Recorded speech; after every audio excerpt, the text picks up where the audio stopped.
Alô, amigos, aqui é Rui Martins, jornalista, com mais um YouTube.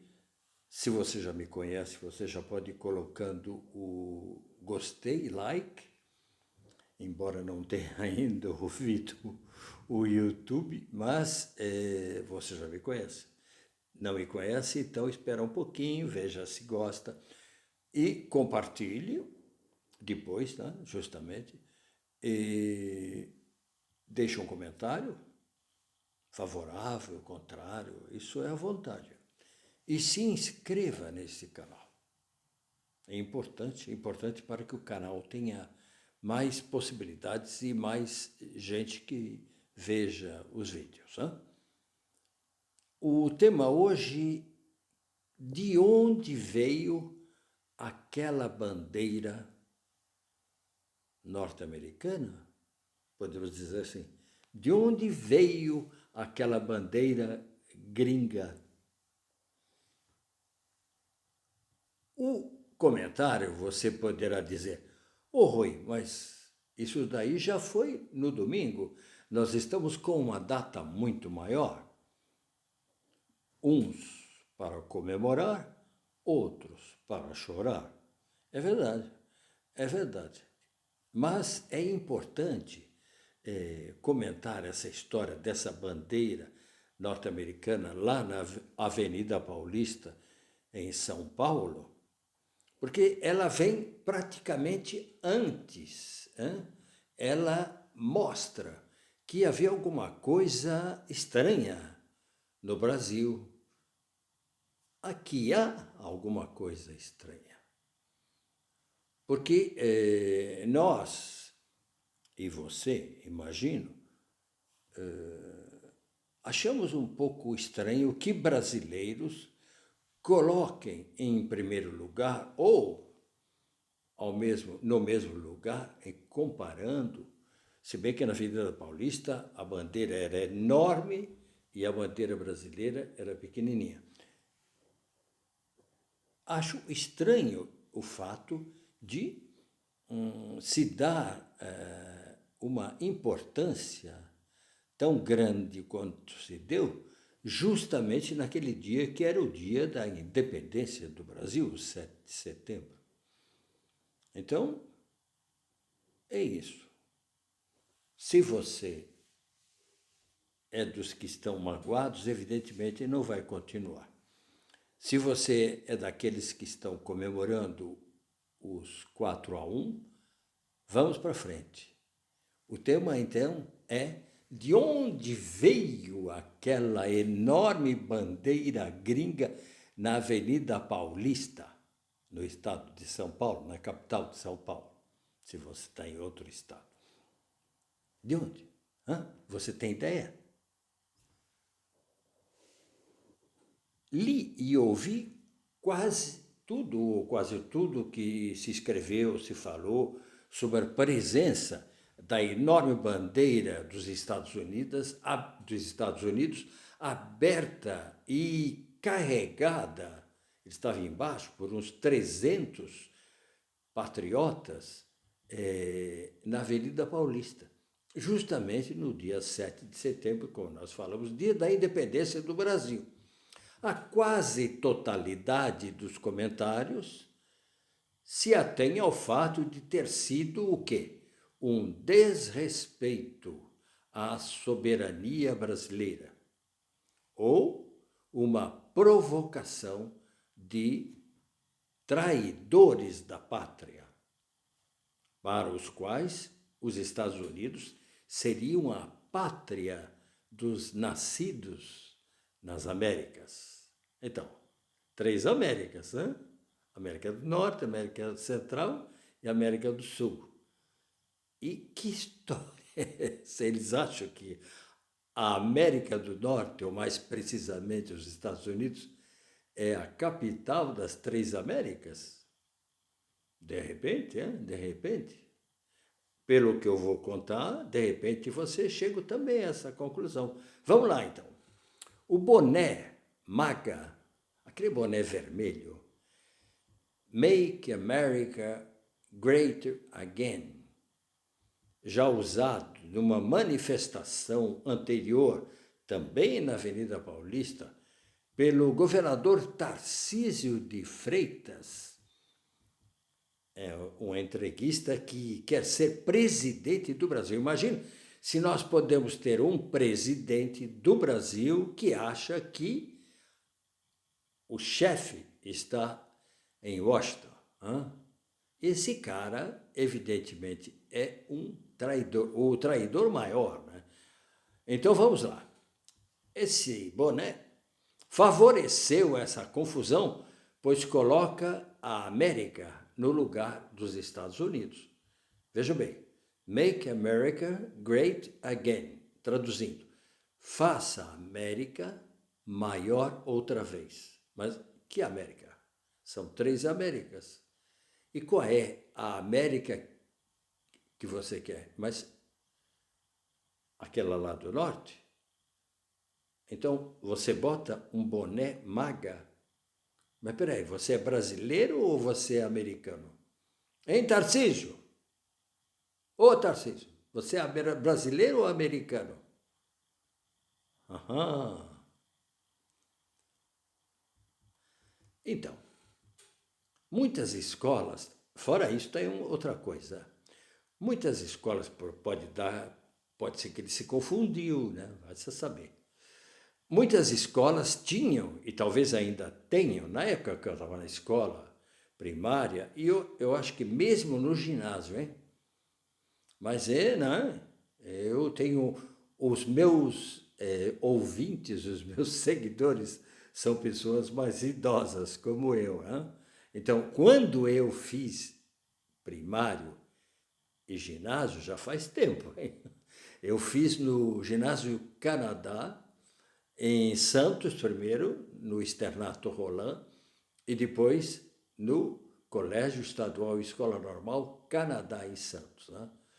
Mas isso há muito tempo. Então, nessa época, havia um momento que se parava, saía da aula e ia para o pátio. E lá no pátio, o diretor ou os professores nos faziam cantar hinos patrióticos. Então, não era o hino nacional. Não, o hino nacional era mais para uma data precisa, 7 de setembro, por exemplo. Mas hinos patrióticos, né? Todos esses hinos que a gente já cantou. Então, entre esses hinos havia o hino Deus salve a América, terra de amor, verdes mares, florestas. Lembra? Você não cantou isso? Se não cantou, eu então vou contar. Mas se já cantou, você se lembrou. Isso se chama Deus salve a América. No fundo, seria Deus abençoe a América, a tradução correta. De quem? Do Castro Alves? Não. Do Caetano Veloso? Não, não tinha nem nascido. Não, de um compositor americano, norte-americano, gringo, que se chama Irving Berlin. Irving Berlin, um grande compositor americano, compôs essa canção patriótica, que se poderia dizer que é um tanto cívico-religiosa, porque pede, já que os homens não conseguem, né, já naquela época devia ser, ele pede para Deus salvar a América. Não, eu tenho a impressão que essa composição ela foi composta por volta de 1920, mas ela foi refeita, Irving Berlin refez depois do fim da Segunda Guerra Mundial. Então, é verdade, naquela época, como se saía de uma guerra, ele compôs isso, que Deus salve a América. Religioso, né? Porque pediu para Deus, tal, ok. E nessa se favorece, fala Deus salve a América. Mas que América? A América do Norte? E que América do Norte? Os Estados Unidos. Ok. Então, nós, copiadores e seguidores, para não dizer sabujos, traduzimos e cantávamos nas escolas. Deus salve a América. Não era Deus salve o Brasil? Mas quando eu era pequeno lá, eu cantava também, porque tinha que cantar. Eu também não estava sabendo o que significava. Mas Deus salve a América é um pouco estranho. Então, por isso, nós estamos querendo explicar de onde veio a bandeira da Avenida Paulista. Vocês entenderam? Eu estou indo nesse caminho. Então, Deus salve a América. A palavra América dá a impressão que é a América do Norte. Porque senão seria Deus salve as Américas. A América do Norte. Ok. Então, Deus salve os Estados Unidos. E nós todos lá cantamos, Deus salve a América. Porém, um aspecto dessa questão da bandeira e dessa confusão de Brasil com América e América do Norte, Estados Unidos. Então, nessa questão tem uma coisa que não foi muito bem discutida, muito bem explicada e merece um destaque especial. Eu vou tentar fazer esse destaque.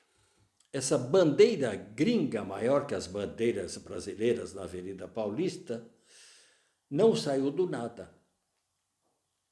Essa bandeira foi copiada, recortada e impressa sobre o tecido, num trabalho de precisão e de grande paciência, ainda mais que era grande,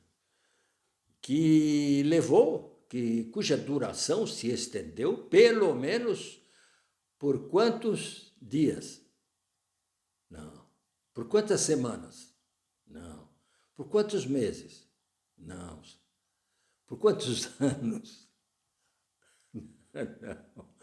Por 2 séculos, pelo menos. Por 2 séculos. O Rui está louco? Não, vou te explicar por quê. Por que essa bandeira, exposta lá na Avenida Paulista, demorou 2 séculos para ser feita? Você não sabia? Está sabendo, então escuta, continua.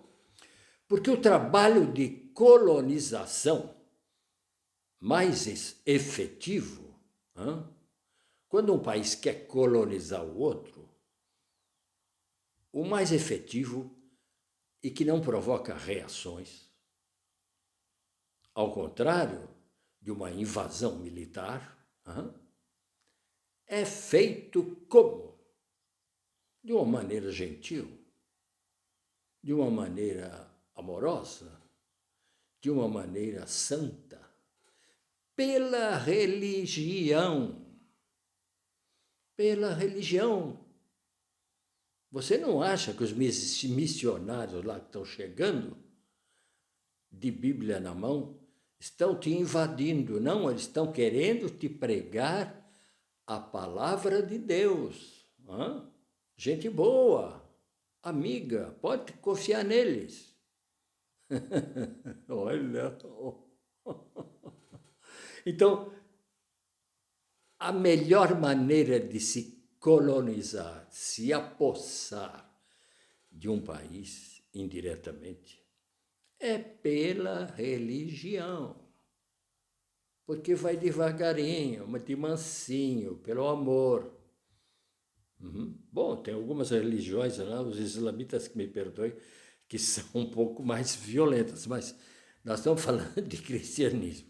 Foi assim logo depois da descoberta do Brasil, onde, diante dos indígenas curiosos, os indígenas lá, nus, mostrados naquele grande quadro que tem no Museu do Ipiranga, em São Paulo, Eles estão olhando, o que é isso? Né? Para eles, aqueles navios, né? Aquilo, o que para nós seria disco voador, né? De onde veio isso? Caralho, o que é isso? Então, eles vieram curiosos e uns caras de batina, os padres da época, trouxeram eles para... Imagino, não sei se depois... Ou então eles ficaram de longe, olhando os caras celebrarem, pelo menos Pedro Américo, né? O autor do quadro, se não me engano. Pelo menos no quadro está assim, não sei se foi assim, não sei mesmo se houve mesmo uma primeira missa, pode ser conversa mole, mas então, se você vê nesse quadro os índios olhando os padres celebrando a primeira missa. Depois veio a catequização. Depois aquela gente boa de batina pegou e começou a catequizar os índios, que não sabiam de nada, nem de Bíblia, nem de Cristo, nem de céu, nem de inferno. Eles eram pagãos e tinham crenças em deuses indígenas ou representações da natureza, e acharam os padres, ser ensinados a acreditar de que havia santos cristãos. Então, enquanto alguns limpavam o terreno, limpar o terreno, que eu digo, é no texto lá que eu coloquei no Observatório da Imprensa, limpar o terreno, aqui hoje eu posso dizer, enquanto eles matavam os indígenas rebeldes, porque havia mesmo índios antropófagos por lá, né? Então era todo mundo que estava gentil, como no quadro do Pedro Américo. Alguns poderiam estar querendo esticar o arco e soltar uma flecha. Então, enquanto eles limpavam o terreno e se livravam desses, era fácil, né? As armas dos indígenas, mesmo se as armas portuguesas ainda eram muito diferentes das nossas atualmente, eram muito mais superiores. Então, quando se limpavam o terreno, eles iam catequizando, principalmente as crianças, né? Porque a criança, se você, né? Os pais tinham ido, então precisava catequizar esse pessoal. E deu certo. Ora, na segunda metade do século XIX, outros cristãos divergentes dos católicos começaram a desembarcar no Brasil. Eram os missionários norte-americanos, os gringos, os ponta-de-lanças do país amigo, com o objetivo do quê? De ir implantando uma outra cultura religiosa no Brasil, já que existia uma leitura diferente da Bíblia pelos protestantes vindos da Reforma.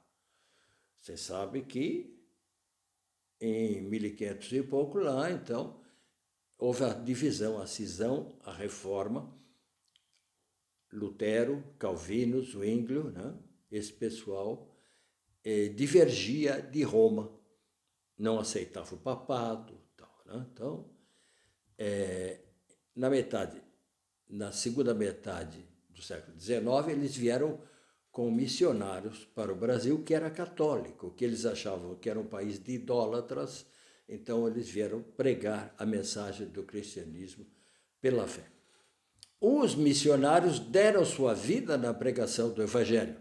Nunca teriam imaginado que seus ideais seriam utilizados mais tarde com objetivos políticos e econômicos. No Brasil, os primeiros foram Robert Calley, escocês, e Ashbel Green Simonton, estadunidense da Pensilvânia. Suas áreas foram Rio, São Paulo e Rio de Janeiro. o primeiro era da Igreja da Congregação, congregacionista, e o segundo era presbiteriano. O crescimento desse protestantismo no formato europeu era lento. Haveria um melhor acolhimento no Brasil com a criação das chamadas Assembleias de Deus em 1911, em Belém do Pará. Começou lá perto, né? Engraçado, perto da Amazônia, uma região rica. Né? Não estou dizendo nada. Se vocês acharam que eu quis dizer outra coisa, vocês são maldosos. Né? Eu não falei nada. Eu falei que era uma região rica. Não é por isso que a igreja vai querer ficar perto daquilo que bota cobiça nos outros. Né? E em 1918, em Manaus. É engraçado, os dois. Hein? Belém, Manaus. Mas o crescimento dos evangelhos só se tornou realmente visível depois do golpe de 64. Por quê? O clima se tornou favorável com a oposição dos papas Bento XVI e João Paulo II à teologia da libertação. Houve até Leonardo Boff, eu acho que foi até proibido, ou até punido, houve um deles que foi proibido, tirando os católicos do combate por reformas sociais e da ausência.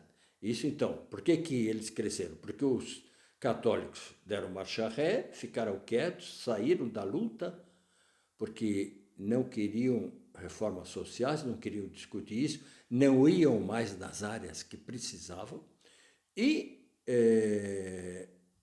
a ausência da esquerda nas periferias por perseguição feita pelos militares. Pregando o evangelho conservador e fundamentalista, sem combate social, mas fé e submissão, principalmente isso, hein? O evangelho que vocês veem dos evangélicos é fé e submissão. Isso é maravilha, hein? Fé e submissão. E foi por isso que não houve golpe no dia 8 de janeiro, porque eles aprontaram tudo, eles armaram tudo e mandaram os evangélicos lá, mas os evangélicos não matam e não têm arma.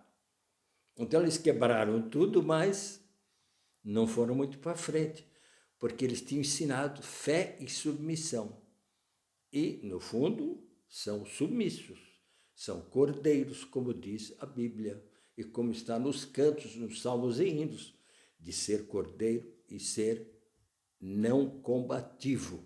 Eles levaram a sério e não completaram o golpe que o Bolsonaro, agora punido por 27 anos de prisão, queria, e os seus companheiros. Né? Então, mas o que houve